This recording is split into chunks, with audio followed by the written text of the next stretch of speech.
Y acá todo el mundo estaba bailando con la cumbiera intelectual, ¿eh? Nos había faltado poner esa canción en Comunicarte. Y ahora recibimos con mucha alegría al crítico, periodista, docente, editor y amigo de la casa, Daniel Olave. ¿Cómo estás tú? Muy bien, muchas gracias, Antonella. Un gusto estar en esta radio, en este espacio. No me había tocado estar acá al aire. De entrevistado. De entrevistado. Porque se vienen cositas. Se vienen cositas más adelante, pero como entrevistado, y siempre es un agrado conversar contigo, querida. Bueno, y vamos a hablar de cine además. Así es, cine y de un curso de cine que estoy dando. Yo estoy dando cursos de cine hace, calculo que con unos 17 años. En la pandemia empecé a hacer cursos online, siempre fueron presenciales, hacía en el Cine Hoy, después en el Teatro Mori, y he hecho en muchos lados, la Cineteca, la Balmaceda, etcétera, etcétera. Pero ahora online permite a mucha más gente que no tiene la posibilidad de desplazarse, qué sé yo, conectarse. Lo hago los sábados en la mañana, entonces a la gente le costaba, o pasaba del carrete, entonces llegaban caras trasnochados y se dormían en las películas, pero iban igual. Y ahora se puede conectar de la camita, no prende la cámara y no se nota. Pero bueno, y es un buen espacio estar ahí acostadito, porque este taller va a estar dedicado a el erotismo, cine y erotismo. Ahora, antes de que entremos a cómo organizaste este taller y las películas que vas a comentar, quiero que hablemos un poco de esa experiencia, ¿no? Porque cuando hablamos de estos cursos de cine, son cursos no académicos, son cursos que tú empezaste a organizar en el Hoyts, yo me acuerdo, hace 17 años, y que básicamente es una invitación para gente que le gusta el cine a juntarse. Así es, son cursos de apreciación cinematográfica, como le hay que poner etiqueta, porque claro, yo no enseño a hacer cine, y tampoco enseño a ver cine. Todos esos cursos, aprende a ver cine, no, yo me junto con gente a compartir el gusto por el cine. Se ha armado una especie de cofradía, hay gente que lleva 17 años tomando el curso, pero siempre está abierto a gente nueva. Ha pasado muchísima gente por estos cursos, talleres. Se armó un grupito muy entretenido, estábamos en el Hoyt, pero llegaban a ver, había una sala que era el microcine, que cabían 40 personas, y habían 40 personas las mañanas de los sábados, en esta salita que había ante un microcine, en el último piso del Hoyt, con proyección digital, era muy entretenido, y me tenía todo, desde estudiantes, algunos menores de edad incluso, estaban en el colegio todavía. Pasaron gente, no sé, pasó Diego Ruggier, que es director de cine y televisión, el Felipe Abello, la Carola Barleta, o sea, actrices, directores, pero también directores de teatro, jueces, empresarios, dueñas de casa. Entonces es un grupo, académicos varios. Sí, también, pero más que nada gente que tiene este interés por el cine y que va a compartir una visión por el cine. Hay gente que a mí me da susto, porque sea gente que sabe más que yo o que ha visto mucho cine, pero siempre, y uno se enriquece también con esa experiencia, porque siempre que uno ve una película o habla de ella, encuentra nuevas lecturas, nuevas formas de ver. Entonces, claro, al principio hicimos como la historia del cine, hacíamos, qué sé yo, cine europeo, los grandes clásicos, y después fuimos buscando distintas maneras de acercarnos al cine, y a veces elegimos un tema, un género, un director o un tipo de director. Por ejemplo, ahora yo no hacía en el verano, me encontraba que estar haciendo talleres en el verano y como que la gente lo pide, entonces hice talleres como más livianitos. Y el año pasado parece hicimos uno de cine malas películas, y lo pasamos muy bien. Igual se aprende mucho viendo malas películas. Este año hicimos uno de directores de culto, ¿no? De gente con la que no suelen hacer talleres de cine. Entonces vamos mezclando, vamos haciendo temas distintos, cine oriental. Me acuerdo que una vez hice un taller de comedia, y yo creo que a mucha gente nos hacía falta reírnos un rato, lo pasamos tanto. Tú muestras un fragmento de una película, la vas analizando, vas comentando, cuentas la historia, explicas el género, y vas además, como te digo, compartiendo una pasión en común. En el fondo yo trato de no hacer una especie de entrega de conocimientos, sino que como compartir este gusto que uno tiene, esta pasión que uno tiene, y a lo que se ha dedicado durante muchos años. Si bien yo soy de profesión periodista, como siempre digo, nadie es perfecto. Siempre me gustó mucho el cine, y me dediqué una época a escribir de cine en los medios, a comentar en cine, o sea, de cine en radio, en televisión, en prensa escrita, en el Mercurio, en La Tercera, en muchos medios, entrevistando a mucha gente, yendo a rodajes de película, conociendo un poco la industria por dentro también, y siempre, pero nunca dejando de lado esta cosa como de espectador. Me acuerdo que había gente que preguntaba si uno se aburre de ver cine cuando se dedica a ver cine profesionalmente. Una época que uno veía varias películas a la semana en funciones especiales para críticos, y después tenía que escribir de ellas y analizar analizarlas y evaluarlas, y la verdad que no, es como que uno se aburriera como de leer o de hacer cosas que a uno le gustan. Claro, de repente hay películas que a uno le ha gustado pararse e irse, y no lo puede hacer porque tiene que quedarse hasta el final para poder escribir de ella. Tú y yo estuvimos en muestras de prensa en donde colegas se quedan dormidos. Bueno, sí, es una buena manera, digamos, de resistir esas películas. Lo divertido que después las comentaban con mucho entusiasmo. A mí me impactaba, era como, señor, yo estaba al lado suyo y usted estaba roncando. Pero, eso es otro día, otro tema, otra conversación. Pelar el mundo de la crítica de cine, pero es muy feo eso. Pero es que además también, hoy ahí se nos va a salir la vejez tú, pero Daniel, yo creo que también una de las cosas interesantes de tus talleres en particular tienen que ver con que tú tienes una larga experiencia de crítico, también tienes varios libros, Chile versus Hollywood, Perdidos en la pantalla, Pantalla Prohibida, que ustedes pueden encontrar por ahí. Pero también tu generación, que además vivió la posibilidad de tener espacios en medios de comunicación para hacer crítica cinematográfica, cosa que hoy día ya no existe, también tuvo que transitar esto de el crítico como Pedro Labra, ponte tú, que estuvo acá hace algunas semanas, que es la persona que dice esto es bueno, esto es malo, con el encuentro con el entusiasta, con alguien que ama mucho el cine y es un apasionado. Yo creo que tus talleres están cruzados más por el segundo que por el primero. Sí, yo creo que mi generación de críticos de cine fue un poco un bisagra en ese sentido, sí, porque era una generación más joven. Y que no había mucho relevo, porque yo empecé a ir a estas funciones de prensa, que son funciones especiales que se le da a la crítica de cine antes del estreno de las películas, unas salitas especiales, cuando había críticos de cine. Entonces estaba hasta Yolanda Montesino, por decirte algo, ¿no?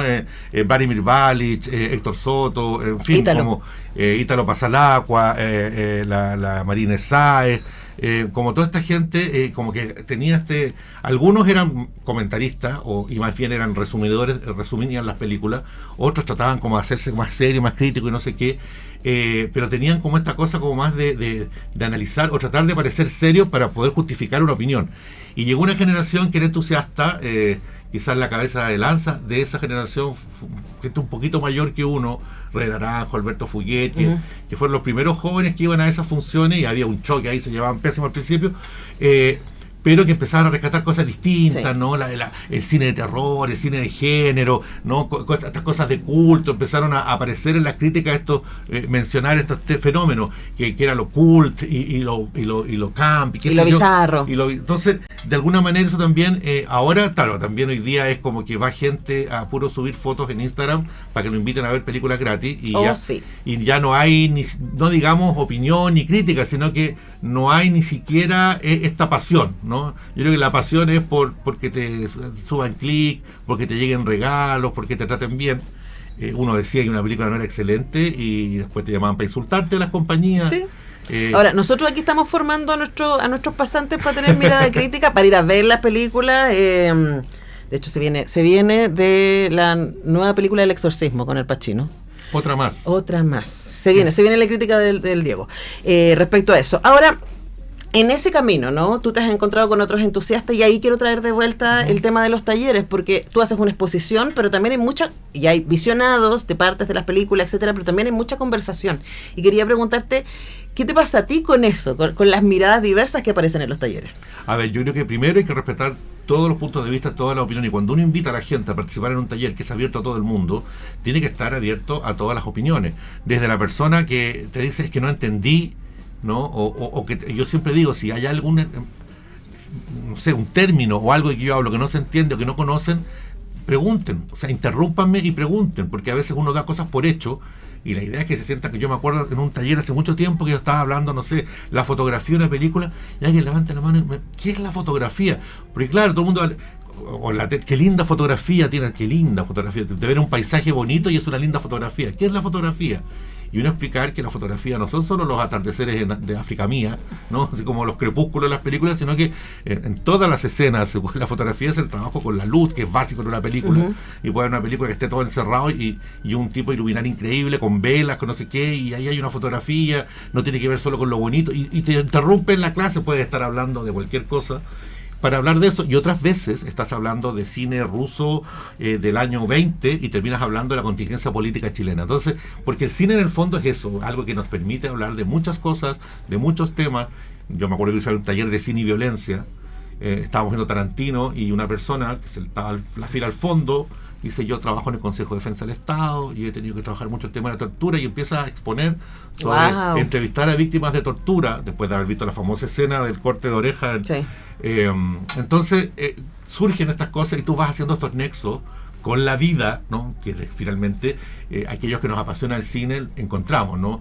No es como para esconderse en un espacio seguro para olvidarse de lo tremendo que es la vida, ¿no? El cine es para vivir más intensamente y no escapar de la vida. Ahí hay un tema, hay gente que es muy cinéfila y vive en su burbuja y también es respetable, sí, ¿no? Sí, pero en este caso a mí lo que me parece entretenido, porque además hemos compartido taller, entonces conozco a algunos de tus audiencias, de tus talleristas, es la gran diversidad de puntos de vista y lo interesante que se ponen las conversaciones, y que claro, estamos hablando de una película, estamos hablando de cine, pero se empiezan a cruzar experiencias y eso enriquece un montón, incluso el mismo visionado que uno tenía la película, es como, nunca había pensado esto sobre esta película, qué interesante lo que me comparte, y eso es lo que pasa en un buen taller de cine como el que va a hacer Daniel Olave por Zoom a partir del sábado 9 de agosto.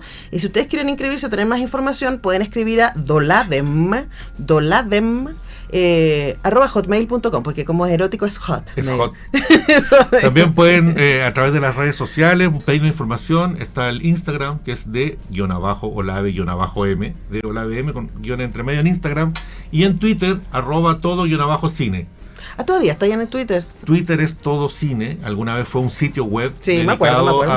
Al cine. También fue un programa de televisión. Y fue un programa de televisión también que hacíamos en con la Lore. 13 Cable hace muchos años. Así que es como una especie de marca. Así partieron los talleres de Todo Cine, se llaman. Y ahora, 17 años ya haciendo estos talleres. Este va a ser los sábados de la mañana, vía Zoom. A las 11 de la mañana son 4 clases donde durante 2 horas, a veces 3, a veces se alarga, vamos hablando de esos temas. Hay un programa que yo les mando a todos los que se inscriben como para ir viendo más o menos de qué vamos a hablar, qué película vamos a revisar. Yo después les envío esas clases grabadas a todos los participantes, además de otras cositas que les mando también. Para que puedan complementar. Exactamente, me encanta. Ahora, hablar de cine y erotismo da para un montón de cosas y tú tuviste que hacer una selección en 4 clases. Hablemos de esa selección. A ver, finalmente lo que uno busca es una especie de estructurarse para poder acotar un tema que puede ser muy amplio y en el fondo es parto estableciendo si hay un género, porque a veces tú entras a estas categorías, drama, comedia, erótico. Y para que todos vayan a ver y erótico te meten de todo. O sea, claro. Entonces, ¿existe un género de cine erótico? Yo creo que no. Es como decir que hay un género de la violencia, un género... Claro, pero sí existe, por ejemplo, el romance como género. ¿No? Es raro, es como una emoción también, humana convertida en género cinematográfico. Igual que el western. Sí, como esa tensión también entre erótico y porno. ¿Cachai? Y quizás a lo mejor podremos partir haciendo esa distinción.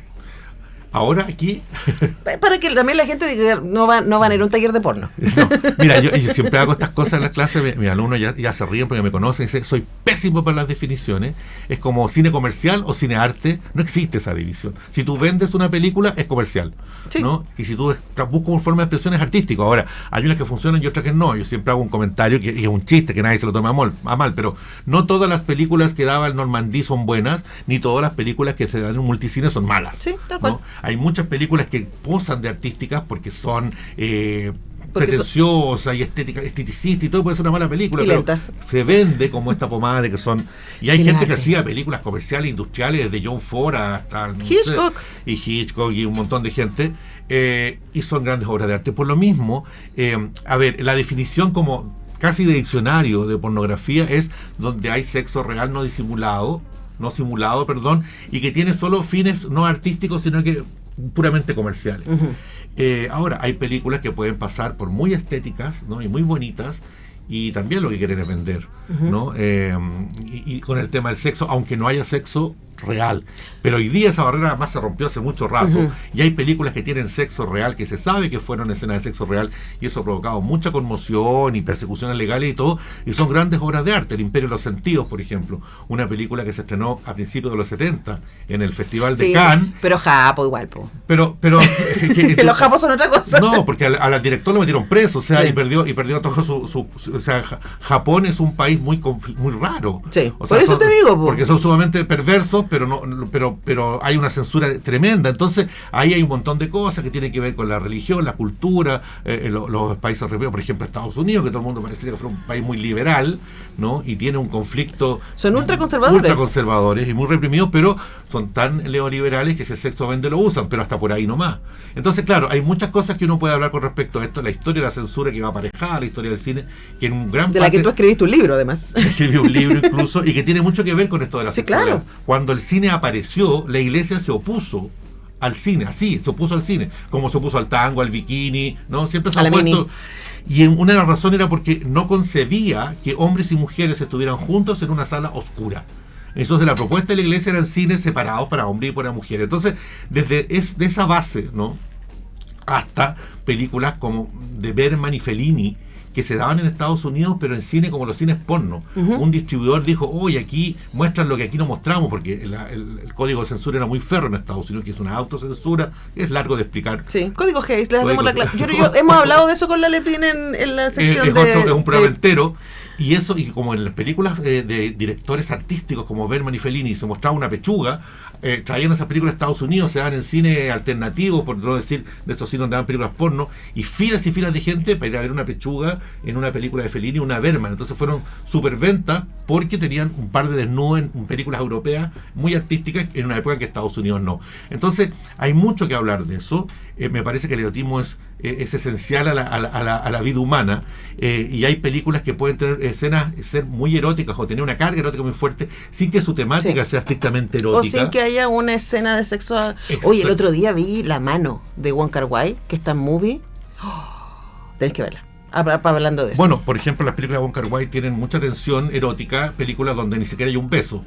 Exactamente. Bueno, obviamente en todo caso no voy a engañar a nadie, y sí, las películas que vamos a ver en el taller son películas que tienen escenas de sexo, hay mucho desnudo, tiene que ver con el erotismo más explícito en algunos casos para entenderlo, y también cuando se usa como gancho comercial o cuando se usa como parte de una estructura narrativa. Y hoy día ya se pasó hace rato esa definición, y hay películas que han tenido sexo real, que se ha sabido que es sexo real, y que son películas artísticamente relevantes, sí, claro, ¿no? de directores grandes. De hecho, hay una muy famosa, Nine Songs, sí, ¿no? De Michael Winterbottom, que nunca hizo otra película con ese tema, ha hecho de mucho, y un día dijo, ¿por qué se puede mostrar la muerte en el cine, no se puede mostrar el sexo? ¿Hasta dónde se puede ir? Y hizo un experimento y filmó a una pareja que se conocieron en el rodaje, pero que tuvieron sexo en varias ocasiones, ponía una canción, van a un concierto y después una escena, pero era como para mostrar el sexo en el contexto de una intimidad, de una relación, aunque eran actores actuando, pero con sexo real.